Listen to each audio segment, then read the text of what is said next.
All right, after much ballyhooing and aching and a little bit of tech magic, look, the camera's back for one of us. Yay! Finally, just 13 minutes late, 13 being the lucky number, of course. Hello, Internet. How are you? My name's Evan Jones. I'm the community manager for Pursuitery.com, and I'm working out my cheat sheet here because I'm so excited to welcome back the team from Seattle Retro Gaming Expo. Hello, Kinsey. Hello, Nathan. How are you? Doing good. Hi. Thanks for stopping in. Be sure to join us online at Pursuitery.com for a full listing of Geek Out's challenges and more. We'd be very happy to have you, as we always are. Tech problems or no, should really stop pining about it, but I think we overcame quite a hurdle in the past few minutes, and I'm proud of all of our visitors, as I'm proud of all of our viewers. So, if you have any questions today, please feel free to tweet them to us at Pursuitery on the magic of Twitter. And with that said, we are back into the jam with the Seattle Retro Gaming Expo. How are you guys doing? It's been a while. It's been a little while. We had our expo, and it went great. So. Yeah, we've had about a month to recover, and I think I'm just about fully recovered from it. Just about? Just about, maybe another month. Oh, PAX. Darn. Yep. Yeah, we actually have people from the Pursuitery team heading up to PAX, and they, I think you might have met one of our team members that wanted me to pass along his condolences for not being able to make it out this evening. I, however, will not miss a Geek Out if my life depends on it, because it sort of does. And but he promised to run up to you at PAX and give you a secret handshake and whatnot. So, yeah, we got a lot to cover. I mean, first off, I think we should start with what Seattle Retro is. I'm going to go ahead and start. I'm going to start into my bevy of questions here. I got some coming in from Twitter already, so people are really fast. So let's go ahead and feel free to introduce yourselves, and we can talk about the Expo and how this year was and how next year was and everything about it. Go ahead, Nate. Nate, you're first. Okay. You've been elected. All right, I'll start off. My name is Nathan Martin. I'm one of the co-founders of the Seattle Retro Gaming Expo and one of its showrunners. We started the show in 2011, and it's purely just a passion project. It's not something that we do for profit. We just do it because we love the community, and we wanted to have something here in our backyard that catered to what I really cared about, which was classic video games. And over the years, we've grown. Our team has grown from just a handful of guys to I think we've got something like 17 core staff members and a few dozen different volunteers that work year-round to make the show happen. And one of the things that I've really gotten a lot out of from the show is getting to meet some wonderful people like Kinsey, our PR and social media director. That's me. That's what I do. I do all of our PR, social media. Both me and Nate are on our podcast. Mm-hmm. So definitely hitting the social media hard every day. We don't want anyone to forget about Seattle Retro. Where can we find your podcast? The podcast is on iTunes. You can find it. It's called the Seattle Retro Gaming Podcast. And we've actually got a lot of good podcasts up from the last year. Our first podcast was right after last year's show in July of 2013, and we started it off as a way to kind of disseminate the panels that we recorded. We had some really great guests last year. We had John Hancock and Ryan Payton from Metal Gear Solid and his new game Republic, and so we got a lot of those panels out through the podcast, and over time it's just kind of grown into just a more general interest podcast where we talk about what games we've been playing and what's going on in the community around Seattle. And so yeah, if you go to iTunes, you can find it at Seattle Retro Gaming Podcast, and I think it's on our website as well, seattleretro.org. It's interesting because I saw the listing for it, and it's not just retro stuff. How dare you! There's so many good games coming out all the time, though. I mean, we can't play retro all the time. No, it's... Yeah. And really, where does something like Shovel Knight fit in? That game is amazing, and it looks awesome, and it's retro. So you got to talk about stuff like that, even if it's not technically retro. It's still a lot of fun. Oh no, it's I think there's room. I think there's a lot of room for it all, and Shovel Knight's actually on the list of stuff to discuss today. That and some of these new new old Activision games. I think that's an interesting development. So just so everybody's familiar with the format is joining us out there, I want to note that we're going to go through some of these general questions I have listed out here first, and I have a few Twitter submission questions. If you do have questions, again, please feel free to tweet them to us at Pursuitery. You can see how that's spelled by looking at the magic of my lower third here. And yeah, we're just going to go ahead and go from there and just work until we don't want to work anymore, which is part of the beauty of this. And we will have audience questions. I know a few of us have joined us on the Geek Out Today live. We do appreciate it. Thank you so much. Towards the end of it. And if anybody has any burning questions that they just want to jump in or anything they need to mention, and you don't want to get up into the land of crosstalk, feel free to just click on the upper left and throw them in the group chat there, and I will note them, and I promise I'll get to them. I swear it. So...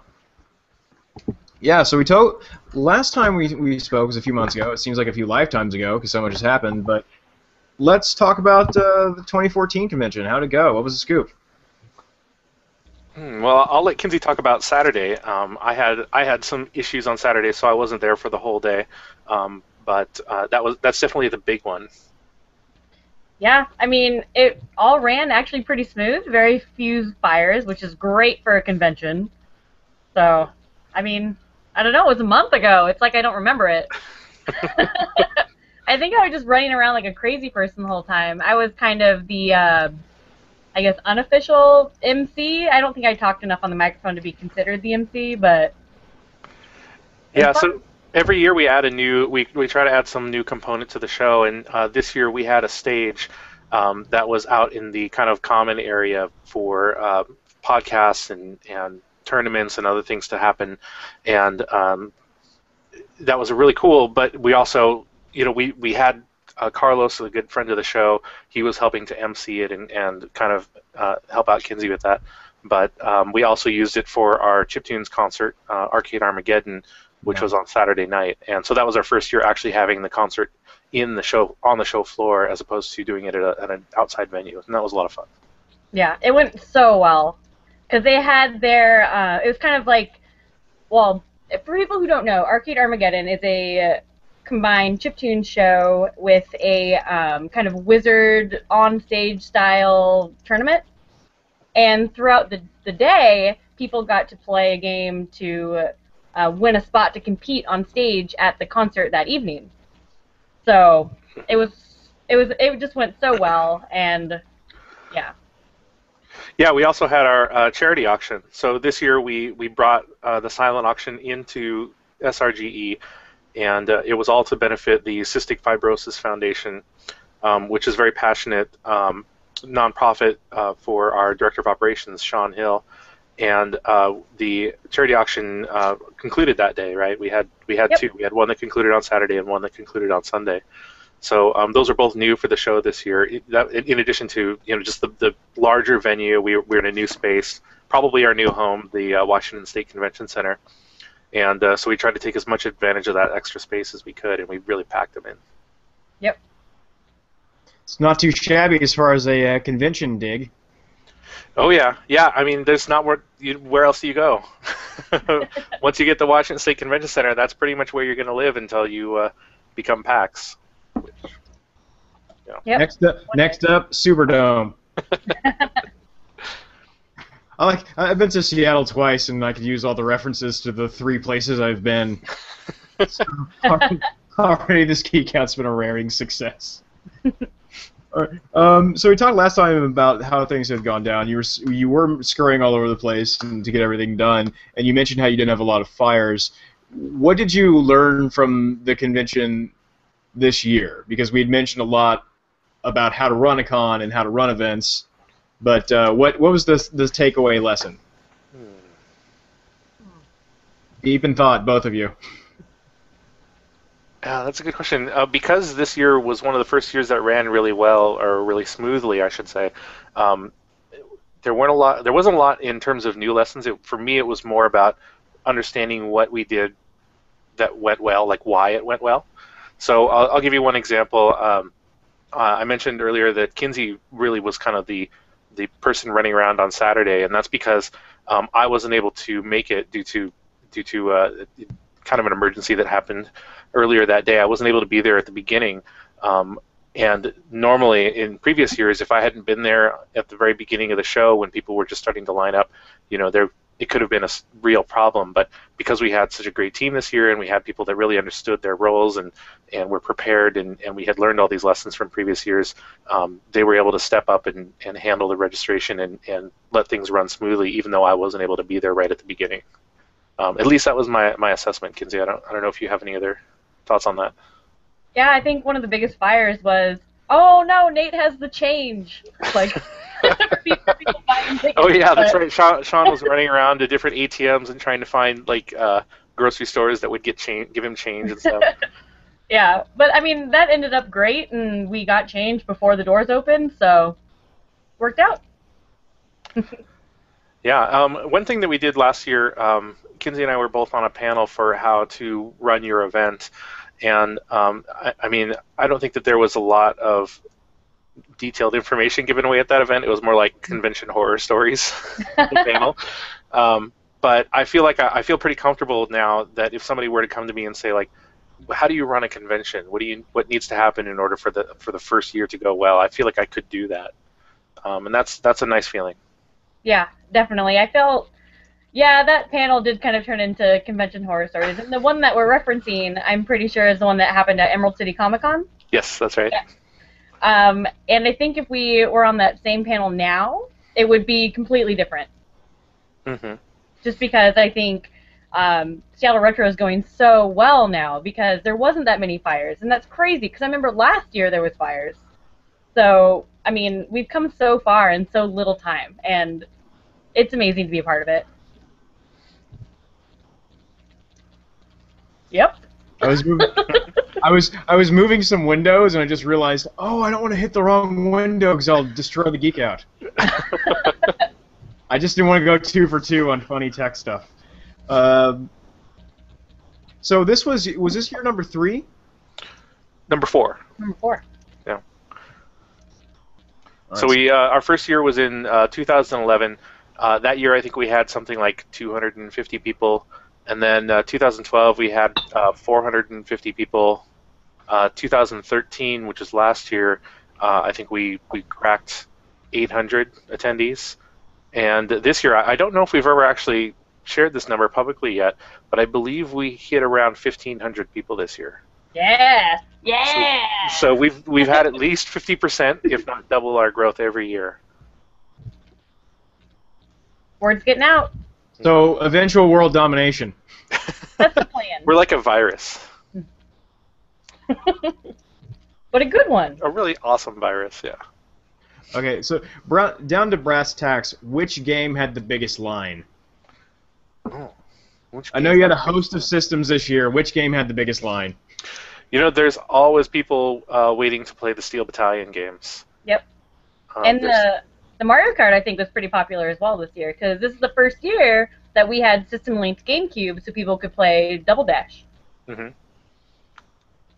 Was Smash Brothers in effect? Was that happening? Is that counts as retro now, right? It sure does. we have the Nintendo 64 Smash Brothers. That and GoldenEye are huge hits. We have a ton of Nintendo 64s, and those are always filled up with people playing Smash Brothers and GoldenEye. GoldenEye was an amazing game, and the thing is about it, people recognized that back then, and then like 3 or 4 years later, I remember playing it when I was in school after it came out, and we were like, this is an amazing game, and then 3 or 4 years later when we were finishing school, we were like, this game still holds up. But if you talk to somebody about GoldenEye the movie, they're just like, yeah. Wasn't that a game? Like, yeah, didn't they make a game out of that, or didn't they make a movie out of that game? Yeah. You immediately just go, oh, that game was real, but... Yeah, that's true. I mean, GoldenEye came out right when I started going to college, and whenever doors were open and people were in there yelling, you knew they were playing GoldenEye. That or Bomberman. That was the other one. See, that was Halo for me going to college. Halo 1. Really? That's what everyone was playing in the dorms when I went to school. I think that was the last game that I played as a LAN, like where people actually brought over, systems and linked them all together. Yep. That was the last LAN game that I played, was Halo. I miss those days. Oh, LAN parties. They've gone by the wayside. we've talked about. It's not official, obviously, and hence I'm going to go ahead and put it on the live broadcast here. But we've talked about the idea of doing Pursuitery LAN parties, and doing like doing small Pursuitery LAN party events. But then it's one of those things where somebody has to run the Pursuitery LAN party. That'd be kind of awesome, though. You'd have like one TV with like open broadcasting software running, and then just switching between all the different TVs and stuff. That'd be kind of cool. Yeah, I also it's also that we're part of the Connected Learning Alliance, and we do a lot of like academic events and whatnot. But I just kind of want to show to an academic event and be like, all right, so who wants to talk about the power of gaming and play Strider? Yeah. Well, it's not a true academic environment if you don't have people in their dorm rooms playing Halo. That's true. Or several people that worked as games researchers. We've got several people who actually did work do research on games and whatnot. And it's always fun because I'm sitting there like, so tell me about this, because I don't know how you go about it. It's as magical to me as it is to you. So. One thing on that tip, I recently discovered SM64. Are you guys familiar with this? No, share. So SM64 is basically a group of people that have more or less dedicated their lives to finding every single possible secret in Super Mario 64, which I am 100% in support of. I think that's amazing because Super Mario 64 is one of the most amazing games out there. Love it. It's still great. It's still fun to play. But just last week, or maybe a couple of weeks ago, somebody had discovered through looking at the code that there was a coin that somehow had gotten embedded inside of a wall in one of the levels. And everybody's like, there's no way you're going to be able to get it because it's inside a wall and you can't get there. And he had finally figured out that through all these different tricks of jumping through walls and breaking the boundaries and manipulating Mario in a real way, like in a way that anybody could do on their system, they were able to finally collect that coin. So that was a coin that took 20 years, almost 19 years to collect. That's crazy. So it's cool to me that people are still discovering new secrets in old games, games that are decades old. That's way better than the old one they had in Grand Theft Auto. I think it was in Vice City, where it said you're not supposed to be here. Yeah. There's just that one wall. It's like they just said it, but wow, that's It's cool, yeah. And there was the secret in Halo. Do you remember which Halo it was, Kinsey? Where which secret? It was so this guy found out that I think maybe it was Halo 3. If you press a certain button combination during the loading screen, only on December 25th, then it would give you like a happy birthday message. Yeah. And the guy had made a reference to the fact that secret hadn't been discovered, just a few months or something after the game actually launched, but nobody found it until, just like a month ago. Well, wait, but it had to be on December 25th? Yeah, so this was on, you can set the clock, he'd set the calendar and found it. Wow, that's Is there like a game hacks panel? There should be. No, I think that's totally great. That'd be something. Yeah. That'd be something great to see. Like, here's all the Easter eggs, so to speak. Yeah, I would love to see like that. And speed runs are also like tool-assisted speed runs are just fascinating to me to watch. If I'm working on something, how sometimes you have the TV on in the background. I'll put on a tool-assisted speed run of Final Fantasy 1 and just let that run in the background because it's amazing to me how much time people can devote to just getting through a level as fast as they can. Well, I mean, speaking of having something on in the background that you're not super watching, have you guys watched the Fish Plays Pokemon? Oh, God. Oh, my God, Yes. That's amazing. That's like the perfect background TV. Did you see? Is it Fish Plays Pokemon? What do you? Yeah, it's a beta in a goldfish tank, and if he swims into a certain corner of the tank, then Ash will go left or right, or it'll press B or A. It's still going. I mean, I think it was a couple days ago, like, the fish, at first it took him, like, 2 days to get out of the first house, because it has to swim into, like, the different corners, of the screen to use different buttons, and there's also a section of the screen that is randomizes the buttons, so then the buttons move around, and it took him like 2 days to get out of the house, and then a couple days ago, he got in his first real Pokemon battle. Oh god, that battle must have lasted for hours. It took forever just to get to the fight button. That reminds me of the guy that is doing the Minecraft journey. Oh Did you god. hear about that? No. Yeah, it started in mid-July. I wonder if it's still going on. Because, Minecraft is like, it's not an endless world, but it's way bigger than the world. Like, it's larger than Earth. And so what this guy did is he created a program that procedurally generates a Minecraft track, and he's just in a cart just going in this world, and I guess at the rate he's going, it will take 17 days to travel from one end of Minecraft to the other. Oh. So that might still be going on. I should look into that. I was gonna follow up on that. We started in the interim since we saw you last. We started all of our summer programs, and as an addition to it, we started a Minecraft Camp Minecraft. Oh. I came up with the title. You're welcome. Actually, it was a good name. I like it. But we started the Camp Minecraft, and it was one of those things where, I go about my daily business, and we had a server set up, and I was just saying like, oh yeah, I'll get on and play, in a day or two, and a day or two turns into 3 or 4 days, and so I finally got on to start crafting it, and by then everything was massive, massive. If you go to bbs.pursuitery.com, you can see some of the Minecraft challenge submissions that we had.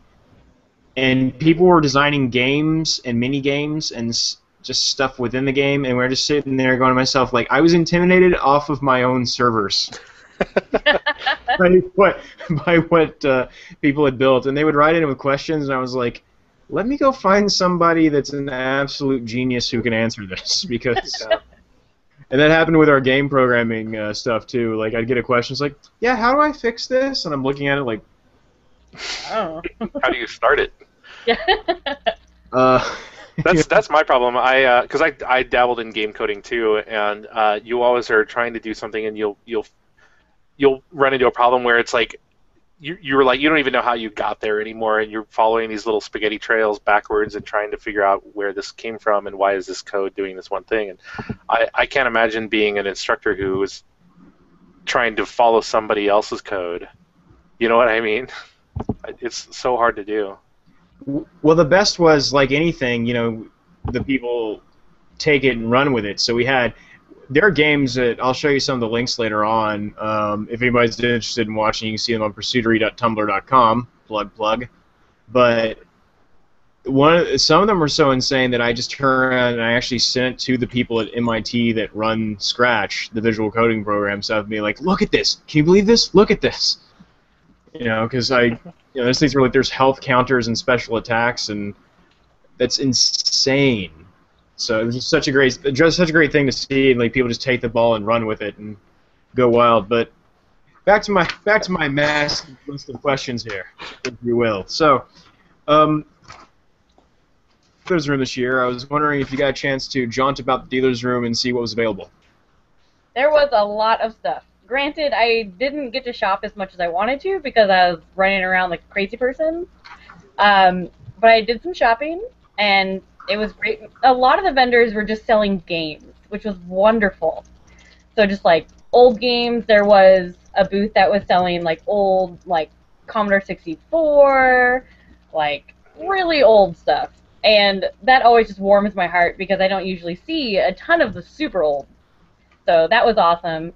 We actually also had a really big artist alley this year as well, and so tons of retro gaming art. And I don't know, I just think this year came together so well.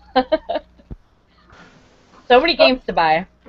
Yeah, for me, the thing that I enjoy about the vendor hall is seeing the guys that have been doing the collecting thing for years and years. One of the first conventions I ever went to was CGE, the Classic Gaming Expo.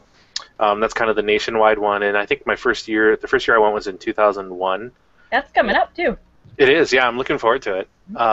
But even back then, a lot of the same people that are coming to our shows now. Chris Kohler, he's the editor for the Game Life blog at Wired.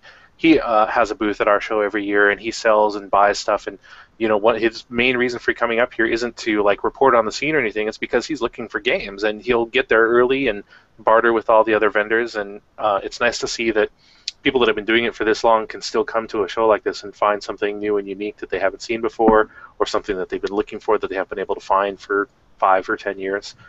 So I really like that aspect of it.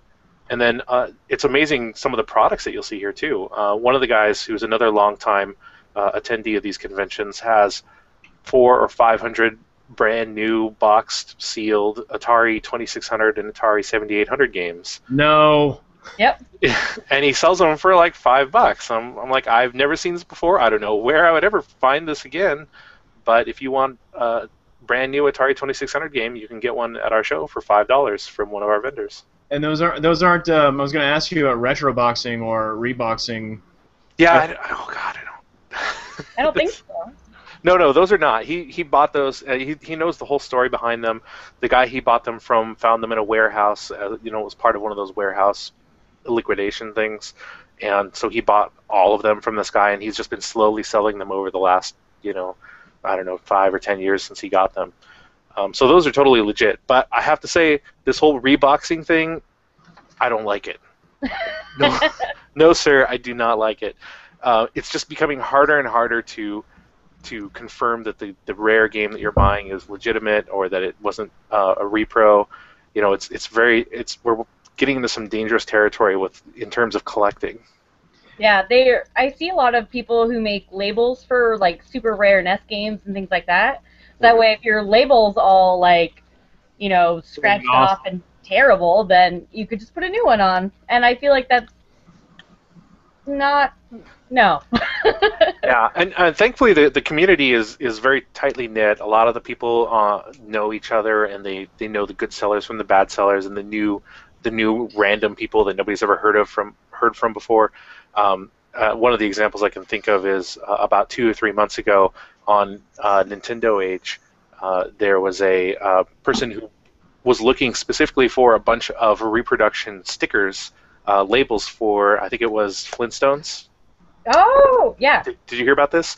Yeah. And so somebody created reproduction stickers for him, and then about 2 weeks later, that same guy said, "I'm selling, the Flintstones NES game, brand new." And like, of course, people put 2 and 2 together, and we're like, well, clearly you made reproductions, and you're trying to pass them off as the real thing, and you're a horrible person.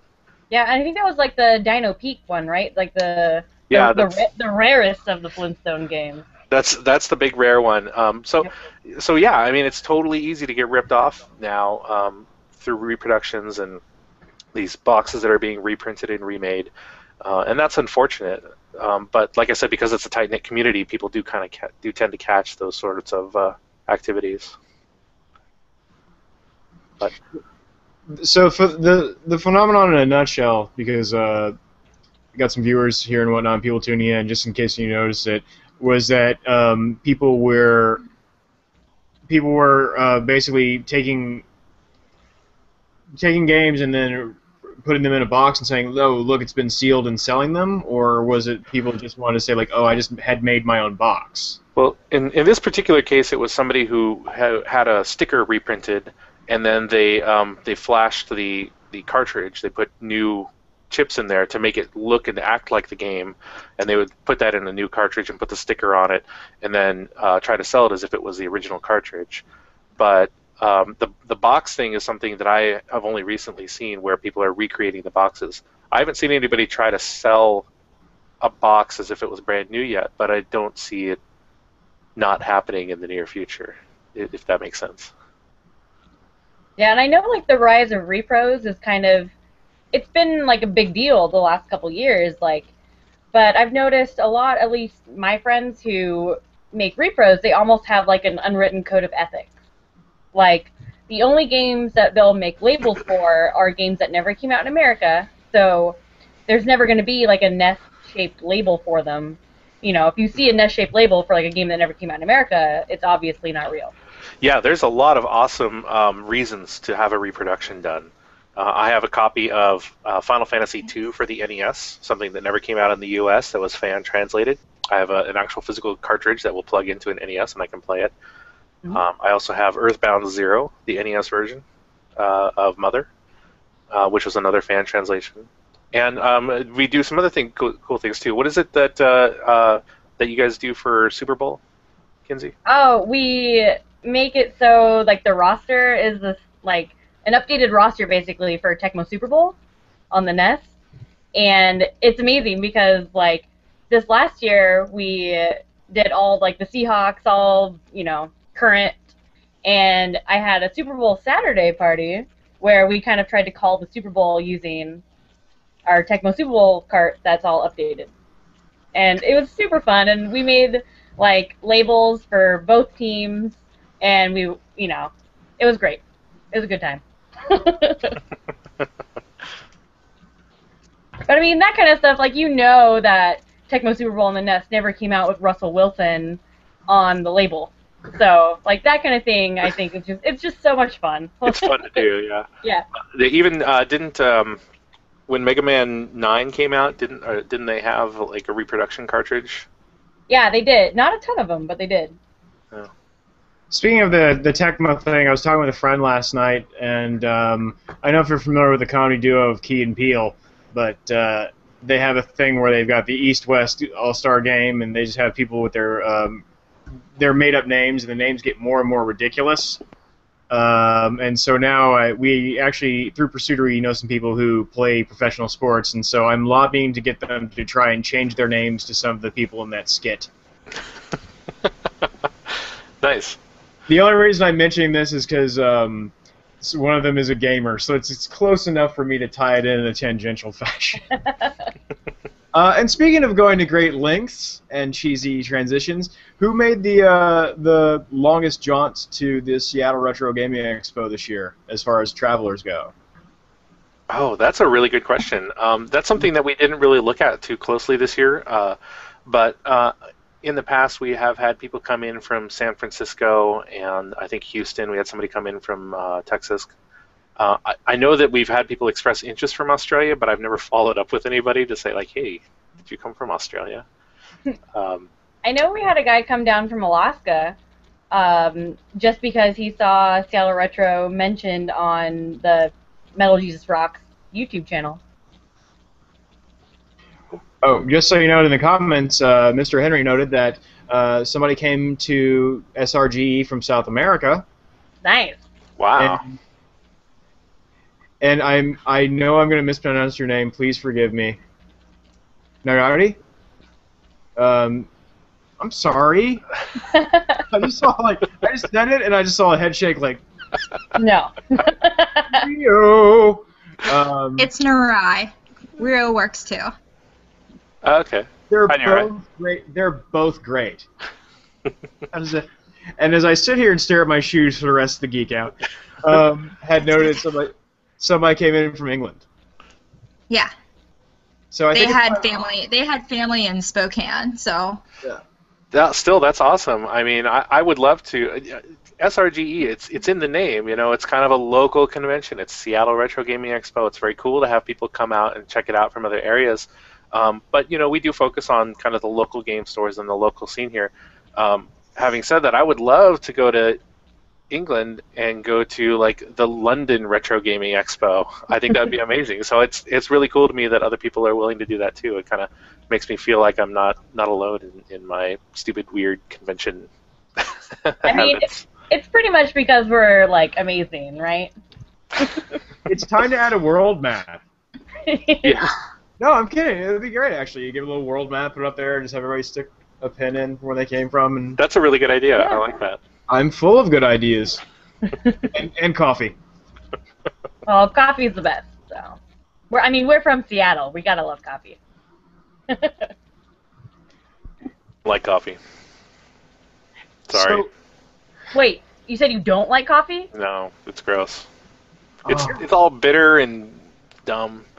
Like, I don't know. I'll just drink a soda or something in the morning if I have to. Okay. I will drink a grande triple shot caramel macchiato. Boo. That's the only Just drink it. Just drink it how it comes. Just drink it how it comes. Man. I know that I know it by name because somebody. I went to Starbucks and I got like 4 hours of sleep. I had to go to work, and then so I was like, walked up to Starbucks. I'm like, I don't know anything about coffee. Give me the strongest, sweetest thing you have. And so they didn't give you coffee. They taught me the name of that coffee phonetically. So they're like, it's Grande triple shot caramel macchiato. That sounds awful. But whatever. Hey, whatever. It's okay. Whatever floats your boat. It's still coffee. There's still coffee somewhere in there. It's more like whatever keeps my boat afloat at 6 in the morning. and a triple shot grande caramel macchiato does that for me. I just like coffee. Alrighty. Drip coffee. Yuck. But whatever, to each their own. I'm not judging. Grown-ups drink coffee. Yeah. Well, by the way, next year's Seattle Retro Games Expo, sponsored by Seattle's Best. Yeah. Who I'm pretty sure Starbucks owns Seattle's Best now, right? I don't know. I just think it'd be funny. I just think it'd be funny if like you're thinking about potential sponsors and coffee people come on and you've got to sit there and just stare at the cup like, okay. Yeah, we should get sponsored. We barely get any sleep during the con anyways, so we might as well get paid for it. So what? I'm still trying to work through my questions list here. I don't want to keep you too long.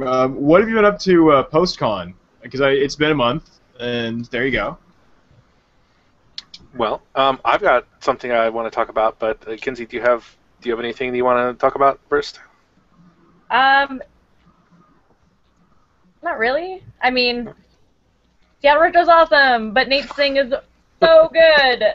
So I'm pretty excited about it. Like as soon as you said that, all I could think about was your thing. So. What I've been doing.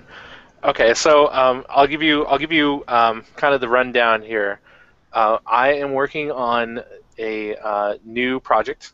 It is a magazine. It's a print magazine called Video Games Northwest. And what Video Games Northwest is a full-on print magazine, just like you would think of like EGM or Retro. The difference is that it's going to be free. It's going to be bi-monthly, so it'll be coming out every other month. And it is specifically dedicated to game stores, both video game stores and board game stores, arcades, barcades, and indie devs that are located in and around the Pacific Northwest. Oh. So yeah, sorry.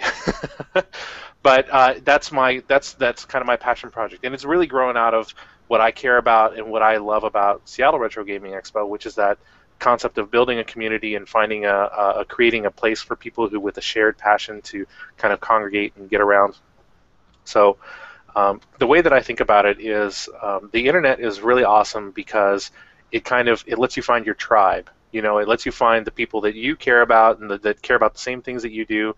So even if you are like a brony, like, you know, before the internet, bronies couldn't have existed because they wouldn't have been able to find each other.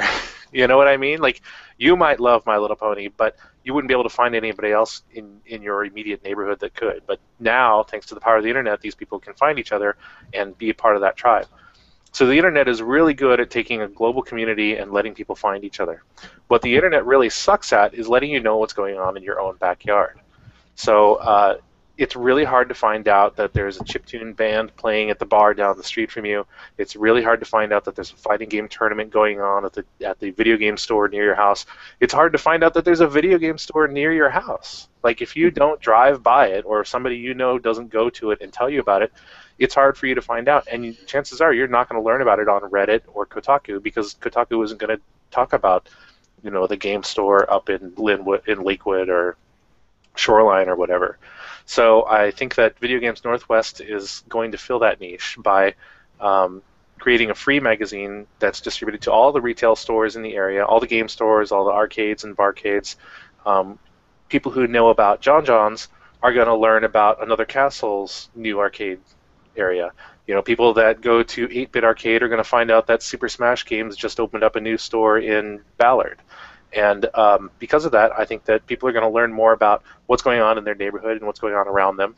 And that's really what I want. You know, I want to see a magazine that tells me about all the cool things that are happening around me. So I'm going to try and make it happen. Is there a link for that or anything you want to share? That sounds fascinating.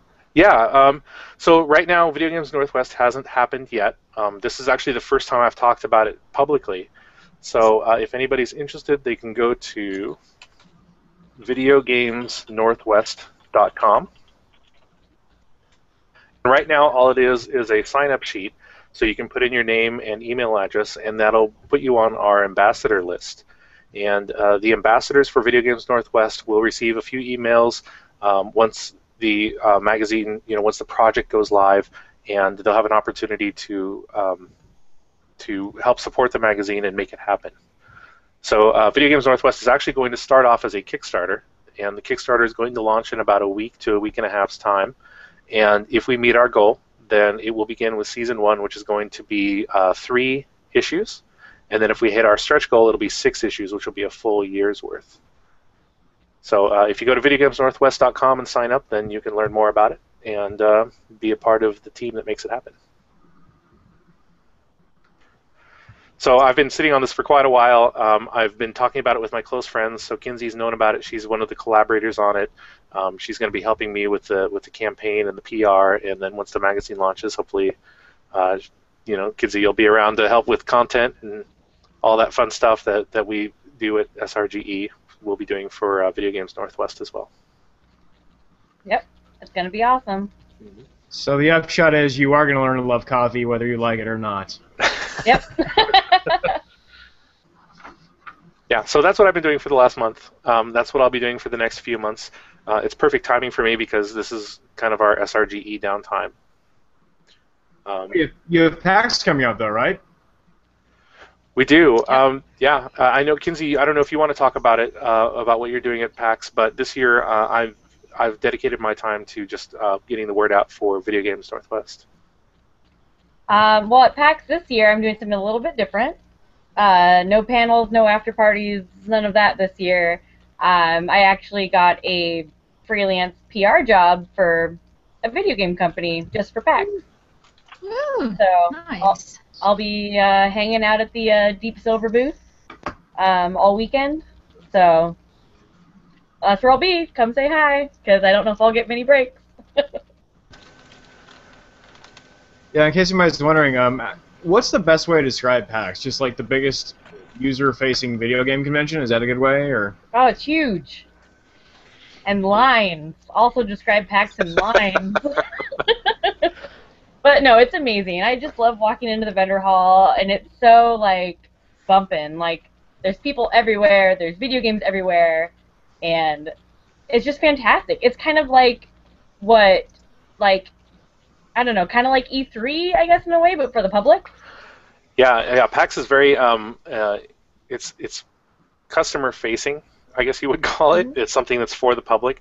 But what makes PAX great is that you get, like, everybody kind of is on the same page. They're all just trying to have fun. Nobody's trying to put themselves on top. It's more about just being a part of the community and finding people that enjoy the same things that you do.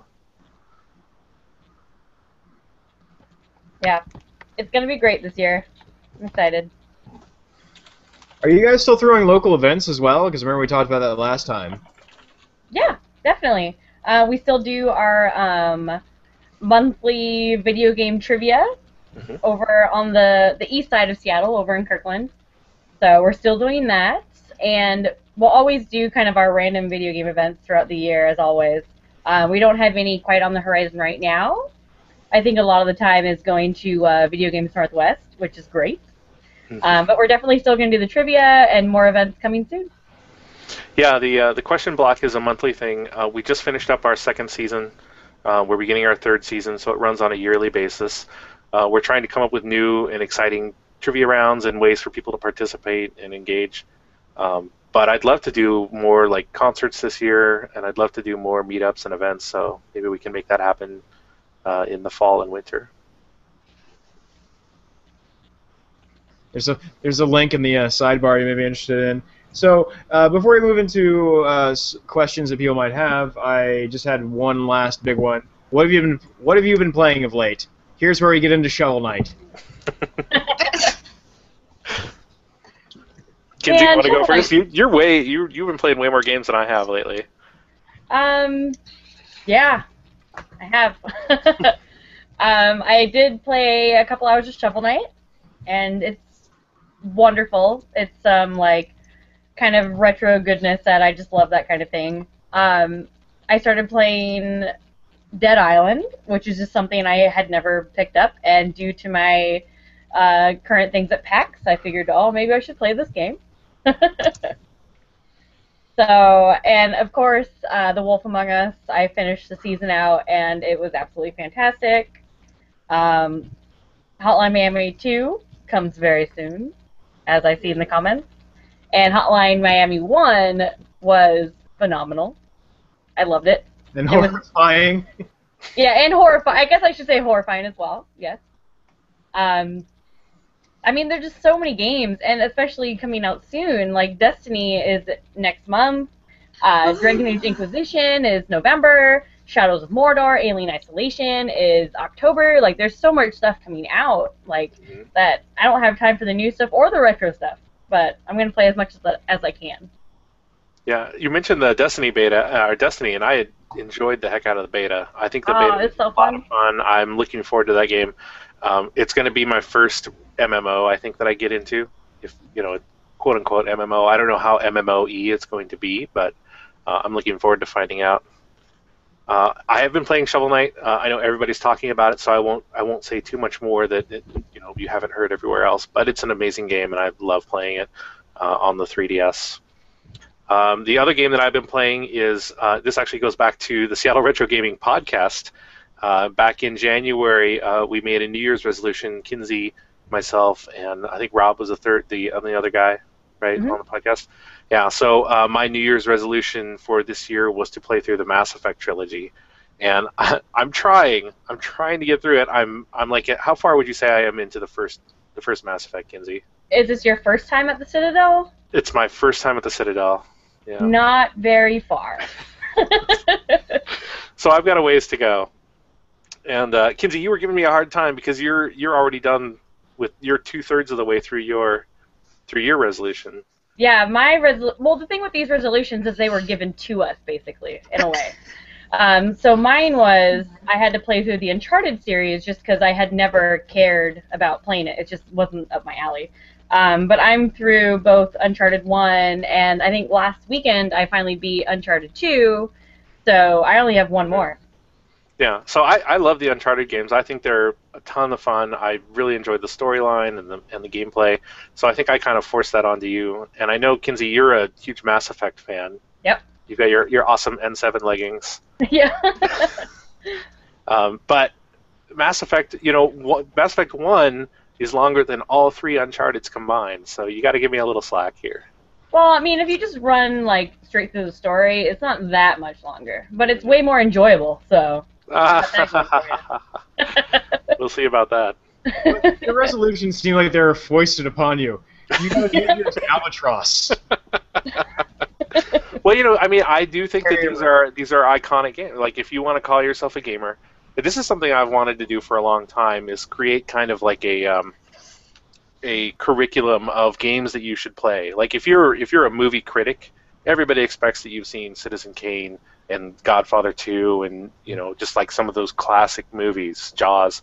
But there's no, like, curriculum of games that you have to have played in order to, like, really consider yourself, like, a aficionado of games.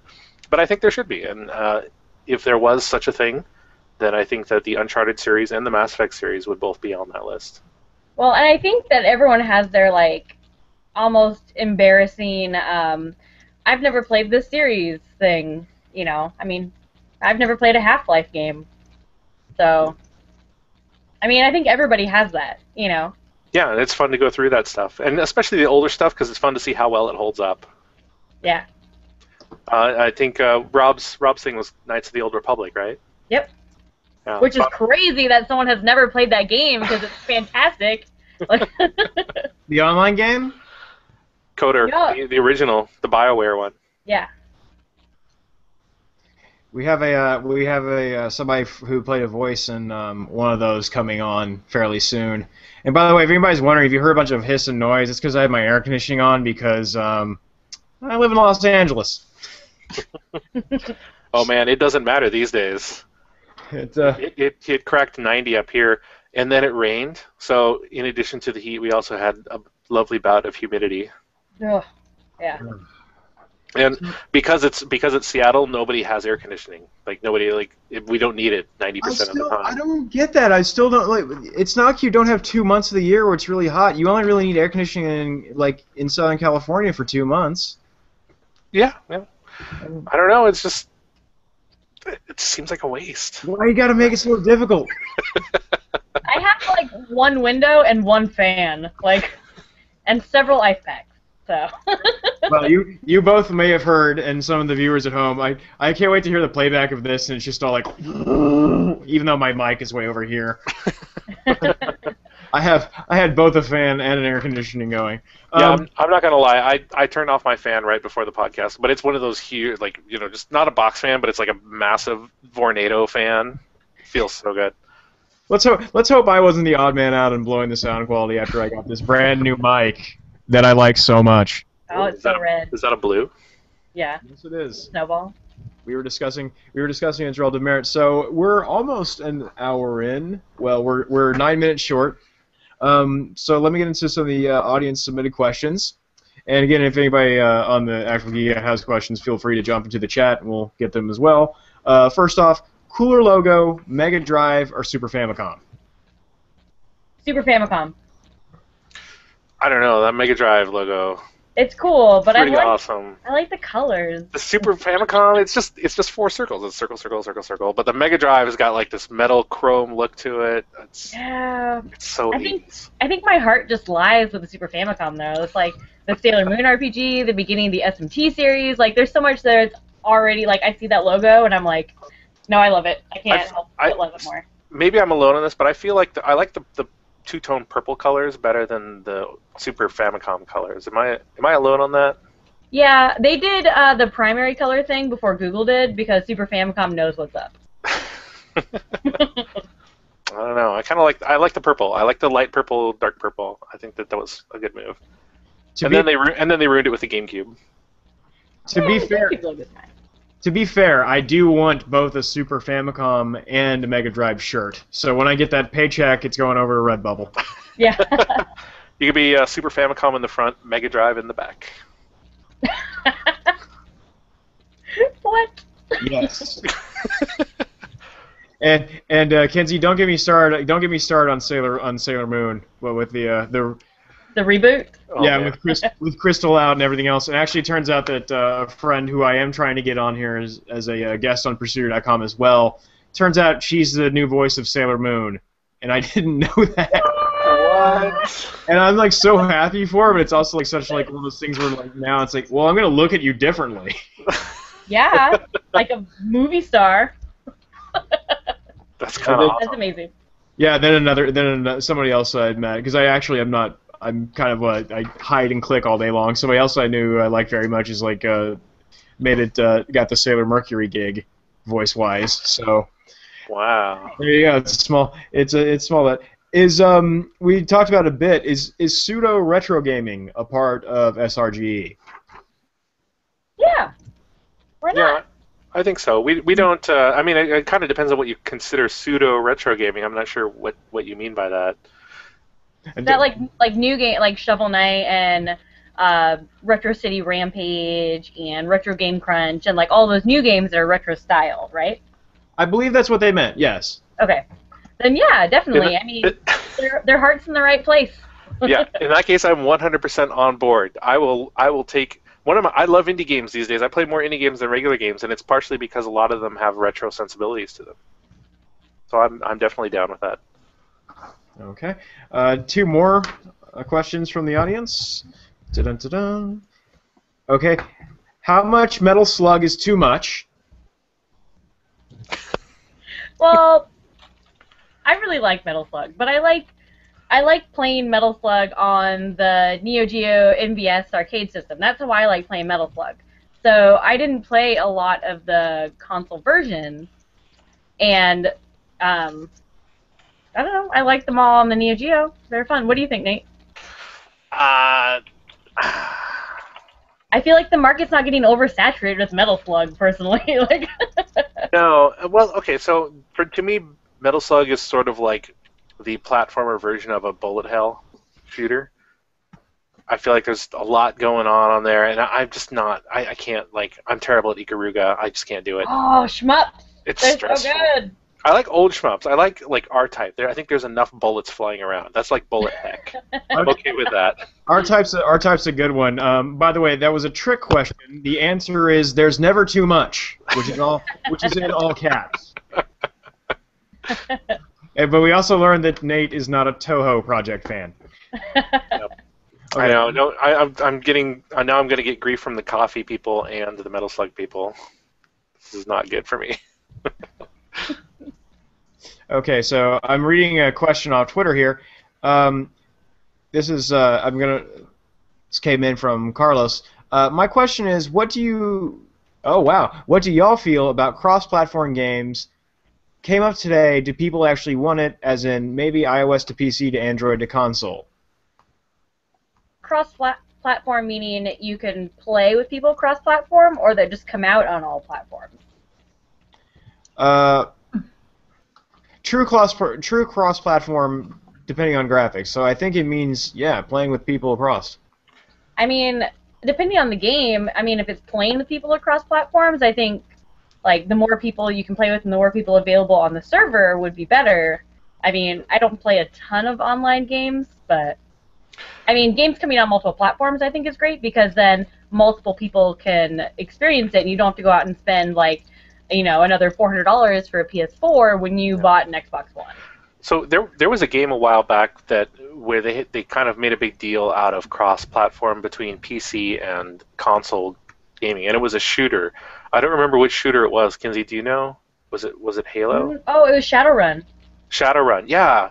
And to me, that doesn't make sense. Like, because there's so much assist going on with controller-based gaming, and I feel like the PC gamers have a real advantage, and that doesn't seem like very much fun to me for something like Shadowrun. But I think that there's an opportunity that nobody's really taken advantage of yet, which is this idea of asynchronous gaming that when Nintendo is trying to pioneer with the Wii U, where you've got one person doing one thing and you've got 3 or 4 other people doing something different, but they're both interacting. I think cross-platform gaming would be awesome for that. If you had somebody on the PC that was doing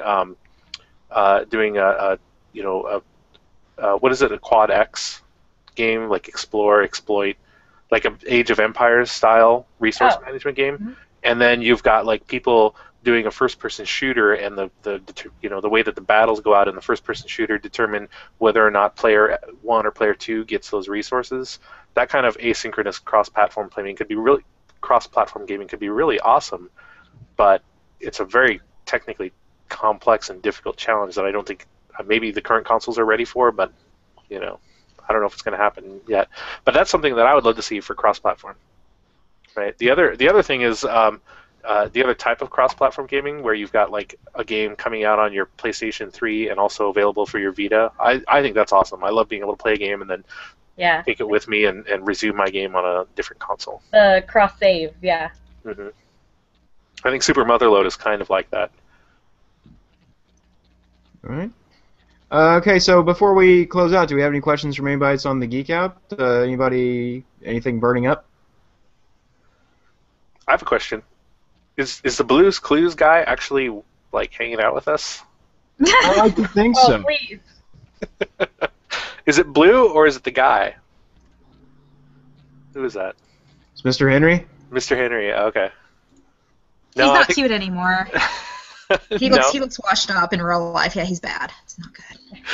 I would think that running a kids show is not, where do you go from there?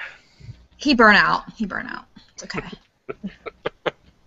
I did some research. He was cute, whatever. Blue was too much for him.